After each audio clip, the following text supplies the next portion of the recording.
एक बार एक किसान भगवान से बहुत नाराज हो गया। वह किसान बहुत मेहनती था। बहुत मेहनत करके वह अपने खेतों में अनाज उगाता, उसकी देखभाल करता, पर अक्सर उसकी फसल नष्ट हो जाती।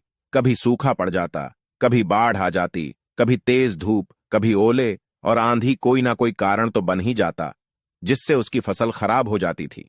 वन दिन उस किसान ने गुस्से से आसमान की तरफ देखकर कहा कि हे ईश्वर, आपको तो लोग सर्वज्ञाता मानते हैं कि आप सब जानते हैं, आपकी इच्छा के बिना पत्ता भी नहीं हिलता। पर मगर मुझे तो लगता है कि आप छोटी से छोटी बात भी नहीं जानते। आपको तो यह भी नहीं पता कि खेती बाड़ी कैसे करते हैं। अगर जानते होते तो असमय यह जो बाढ़ आंधी तूफान आते हैं, यह नहीं आते। आप नहीं जानते कि कितना नुकसान उठाना पड़ता है हम किसानों को। यदि आप मेरे हाथ में यह शक्ति दे दे कि मैं जैसा चाहूं वैसा मौसम कर दूं, तब आप देखना मैं अन्न के भंडार लगा दूंगा। भगवान इस भोले भाले किसान के तीखे वाक्य सुनकर मुस्कुरा रहे थे। भगवान उस किसान के सामने प्रकट हुए और बोले, मैं आज से तुझे यह शक्ति दे रहा हूं।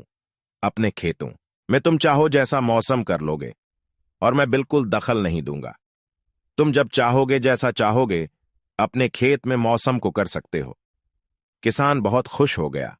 उसने गेहूं की फसल अपने खेतों में बोई। जब उसे लगा कि खेतों को धूप चाहिए तो उसे धूप मिली, जितनी धूप चाहिए, और जब पानी चाहिए तभी उसने खेतों में पानी बरसाया। आंधी तूफान बाढ़ कुछ भी उसने अपने खेतों पर आने नहीं दिया। किसान के खेत में इस साल ऐसी फसल हुई जैसे पहले कभी नहीं हुई, ऊंची ऊंची और हरी हरी। मन ही मन बहुत खुश हुआ और सोच रहा था कि अब सबूत के साथ दिखाऊंगा भगवान को कि इसे कहते हैं शक्ति का सही उपयोग। मेरी सफलता देखकर उन्हें अपने नियम जरूर बदलने पड़ेंगे। कुछ दिन बीते, फसल कटने के लिए तैयार हो गई।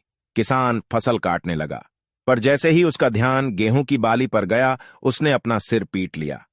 रोने चिल्लाने लगा। गेहूं की एक भी बाली के अंदर गेहूं का एक दाना नहीं था। सारी बालियां अंदर से खाली थीं। किसान बहुत दुखी हुआ।